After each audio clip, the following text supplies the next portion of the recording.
¿Y qué otras paradojas ofrece la física cuántica? Bueno, la paradoja, desde un punto de vista fundamental, que además se aplica también en la información cuántica, es el hecho de que no hay propiedades objetivas. Es decir, nosotros pensamos que el mundo en que vivimos es un mundo que está determinado, es un mundo en que tiene unas propiedades bien determinadas y que simplemente nosotros pueden ser muy complicadas y no las sabemos. Pero cuando se llega al mundo cuántico, esas propiedades en general no existen. Por ejemplo, no se puede hablar de alguna propiedad del electrón antes de medir ese electrón. Eso es imposible. Hay ciertas propiedades que sí. Por ejemplo, la carga del electrón siempre es la misma y es independiente de que se mida o no, va a ser siempre la misma. Pero sin embargo, otra propiedad que tiene el electrón, que se llama spin, que es muy aplicado en información cuántica, que es una especie de giro que tiene intrínseco que tiene el electrón, esa propiedad no es una propiedad objetiva. Es decir, no podemos saber cuál es la componente del spin de un electrón. Es decir, si medimos el spin de un electrón no podemos saber. Antes de medirlo no tiene sentido, no es que no podamos saberlo, es que no tiene sentido decir cuánto vale. No tiene ningún sentido, es una propiedad que no es objetiva. ¿Y cómo se puede fabricar productos y cosas con un tal grado de incertidumbre? Bueno, eso es el gran avance, digamos, de los últimos no más de 30 años, es lo que se llama la microfabricación cuántica. Es decir, por ejemplo, ahora se están haciendo auténticas maravillas con átomos. Se puede conseguir que los electrones de un átomo guiarlos prácticamente, es decir, se pueden conseguir que no los electrones, digamos, de un átomo de hidrógeno, tienen átomos un poco más complejos, pero se pueden conseguir que estos electrones se muevan más o menos como queramos nosotros, estadísticamente siempre, porque claro, no, uno a uno es imposible, pero estadísticamente podemos conseguir que los electrones se muevan como queramos y eso nos permite hacer auténticas maravillas tecnológicas. Hay otra propiedad que es el entrelazamiento cuántico. ¿En Sí. qué consiste y qué aplicaciones tiene? Esa es una propiedad también fundamental, es, digamos, indirectamente la descubrió Schrödinger, y aunque sea, digamos, la aplicación es de hace unos 30 o 40 años, se basa en que cuando tenemos un sistema cuántico formado por dos partículas, por ejemplo por los electrones, y medimos una propiedad de una de ellas, si ese sistema lo hemos creado de una forma que se llama estado entrelazado, el hecho de que midamos una propiedad, idealmente puede estar en la Luna, idealmente o donde queramos, inmediatamente el otro electrón se pone en la posición que tiene que ponerse, aunque nosotros no hayamos hecho nada sobre él.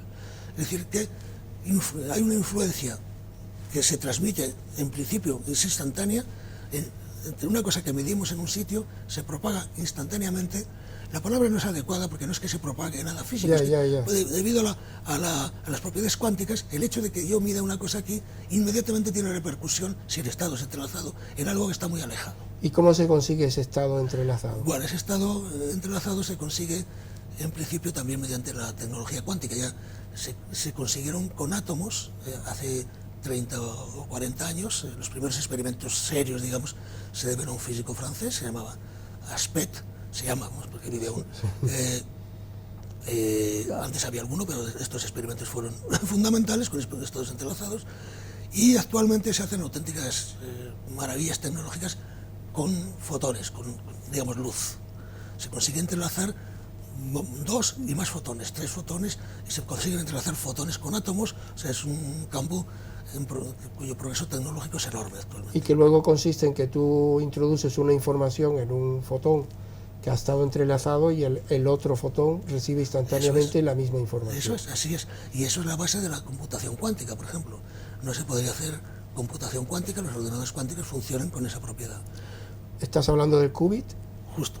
El hecho de que los ordenadores cuánticos se basan en dos cosas. Primero, la existencia del qubit, que es el bit cuántico, es decir, que no solo el bit clásico tiene dos posibilidades, o arriba o abajo, o sí o no. O sea, es digital, o sea, tiene dos posibilidades, es binario, digamos, ¿no? Totalmente. Sin embargo, el bit cuántico tiene en principio infinitas posibilidades, porque se basa, digamos, para entendernos, aunque se está haciendo con otras formas también, con un spin que puede estar en cualquier posición en el espacio. Lo que ocurre es que por limitaciones prácticas, digamos, pues no es infinito el número de grados de libertad que tiene eso, ¿no? Pero tiene muchos. Y esto se aplica junto con el entrelazamiento, con el hecho de que la información que se tiene en un momento pues se puede transmitir instantáneamente parte de esa información a otro lugar. Eso es la base de la computación cuántica. Vosotros habláis también de otro fenómeno que es el colapso. ¿Os referís al colapso de la función de onda? Sí. Explícalo un poquito. Bueno, el colapso de la función de onda en realidad mucha gente piensa que no es una cosa que exista, sino que es una forma es una regla mnemotécnica, digamos. Es el hecho de que... Una manera de hablar. Una manera de hablar. Es el hecho de que, aunque un sistema cuántico no tiene ciertas propiedades, por ejemplo, no se puede saber en principio, o no tiene sentido en principio hablar de qué velocidad tiene, cuando se mide aparece con una cierta velocidad, o aparece con un cierto spin, aparece con una cierta propiedad. Como antes de medirlo esa propiedad no existía, pues se dice que la función de ondas, que es otra forma de hablar del estado cuántico, ha colapsado de todos los posibles valores que podía tener en potencia, pues ha colapsado a uno concreto, y eso se llama el colapso de la función de ondas. Pero se piensa que ese colapso no es un proceso físico, porque si fuera un proceso físico no lo puede explicar la física cuántica, y se piensa, quizá un poco, de manera un poco optimista, que la física cuántica es la física que describe toda la naturaleza, todas las posibles leyes de la naturaleza, y eso estaría fuera de la naturaleza. ¿Tiene algo que ver el observador en el colapso de la función de onda? Claro, ese es el problema, que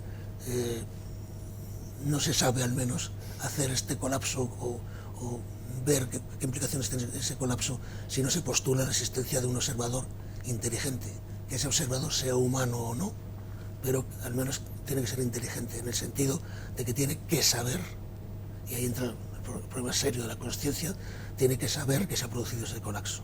El colapso se produce cuando algo es consciente de que se ha producido.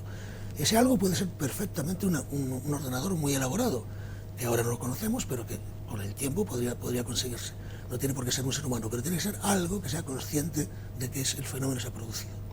Entonces estamos hablando de que el observador puede jugar un papel importante en la, llamamos, creación de la realidad. De hecho, una escuela muy importante que arranca de personas tan prestigiosas como von Neumann, que fue prácticamente el creador del ordenador clásico, ¿no? Y el inventor de la teoría de los autómatas, y un enorme matemático y gran físico-matemático, desde luego, pensaban así.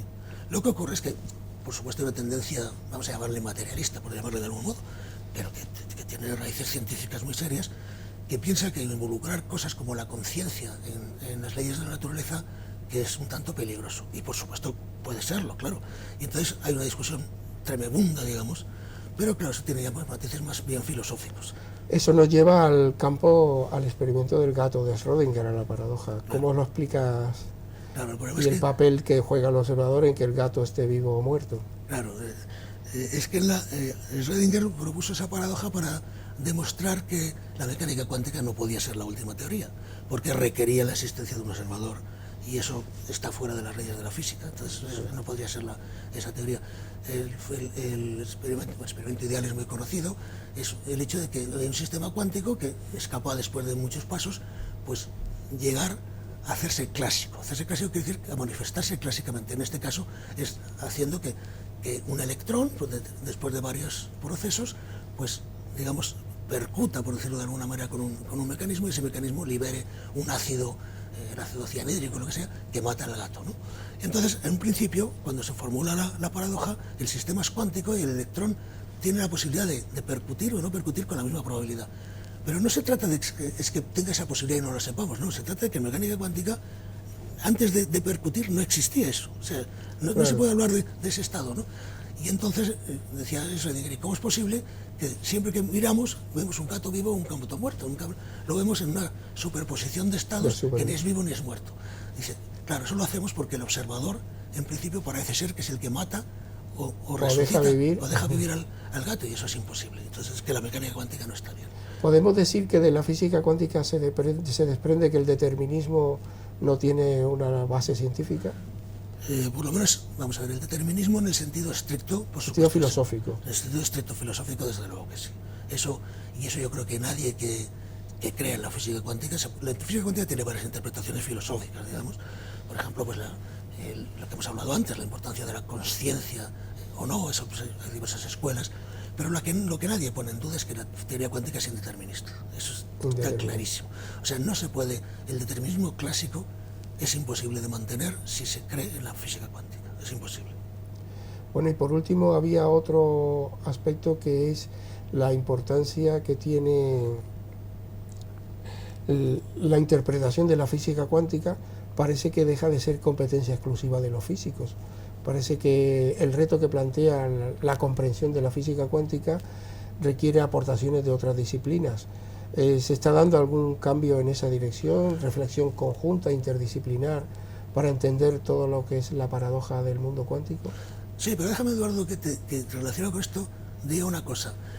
Hace 40 o 50 años, un poco más quizá, los físicos que se dedicaban a intentar entender desde un punto de vista, entre comillas, filosófico, es decir, no puramente matemático y de laboratorio, sino los conceptos de la física cuántica, pues se consideraba, bueno, en el caso, por ejemplo, de Einstein, que no creía en la física cuántica en ese sentido, o Schrödinger, se les consideraba, bueno, pues esta gente ya mayor y han hecho grandes cosas en física y tienen derecho a dedicarse a estas cosas, pero un físico serio, en activo, no puede dedicarse a eso, porque no produce nada en el sentido físico. Bueno, el hecho de que estos físicos y luego otros más jóvenes se dedicaran a esto, pues ha producido, entre otras cosas, la era de la información cuántica, cuyas aplicaciones tecnológicas están por ver y están ya desarrollándose, pero esto vino concretamente de problemas muy fundamentales. No fue que nadie pensara intentar explicar qué le pasaba al cacharro tal en la situación tal, no, eran problemas muy fundamentales. ¿Qué significaba el estado cuántico? ¿Qué era el entrelazamiento? De eso surgió. Entonces, a lo que preguntas, efectivamente, el hecho de que no entendamos bien la mecánica cuántica, no ya desde el punto de vista matemático, que tiene muchos problemas, sobre todo cuando se une con la relatividad, el hecho de que no la entendamos desde el punto de vista, digamos, de ideas, filosófico, pues es muy importante, no ya solo filosóficamente, sino físicamente. Por ejemplo, en una cosa que está en el borde ya del conocimiento, que es entender lo que es la gravedad. Parece que es una tontería, y la gravedad, pues todo el mundo sabe lo que es la gravedad de Newton. No, pues la gravedad es la fuerza más misteriosa que existe. Nadie sabe. De las otras fuerzas tenemos ideas de dónde se producen, pero en realidad nadie sabe de dónde procede. El origen realmente cuántico de la gravedad nadie lo sabe. Y entonces, para entender ese problema, eso es lo que ha dado lugar a ideas y teorías que todos, de oídas, digamos, todos conocemos, las supercuerdas, el hecho de que la existencia de propiedades cuánticas de los agujeros negros, cosas de estas. Todo esto tiene que ver con la teoría cuántica de la gravedad. Y la teoría cuántica de la gravedad, una cosa fundamental es realmente entender qué significa la mecánica cuántica. Eso es fundamental. Y en eso, pues, hay una concomitancia entre físicos, bueno, físicos que les interesa la parte fundamental de la física, y filósofos, auténticos filósofos que les interesa la filosofía de la ciencia.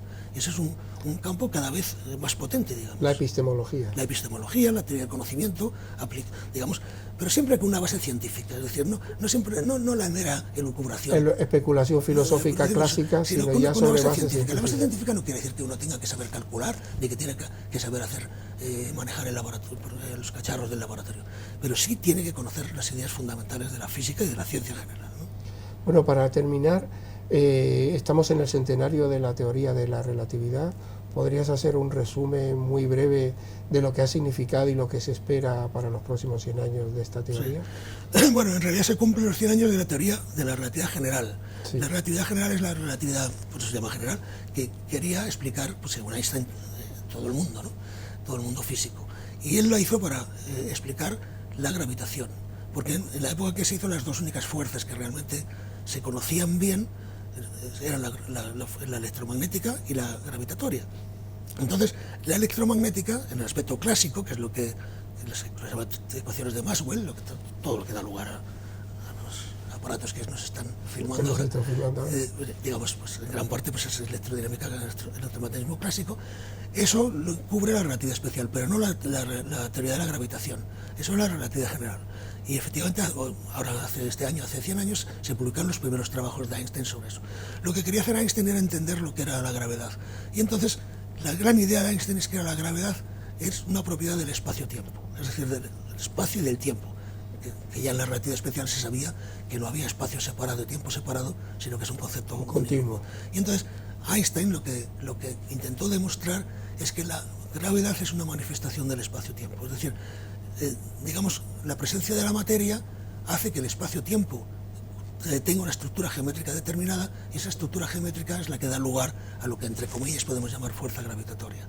Lo que ocurre es que, como ahora pensamos que la teoría cuántica tiene que ser universal, que todos los fenómenos tienen que ser explicables por la teoría cuántica, ese fenómeno no se puede explicar actualmente en la teoría cuántica. Y ese es el gran problema. Y ahí tenéis otro nuevo reto. Y ese es el gran problema, digamos, que Einstein tendría, si viviera y estuviera activo, seguro, tendría que resolverlo. Entender eso. Bueno, pues José Luis, muchísimas gracias. Encantado. Esperamos verte en otro momento. Encantado.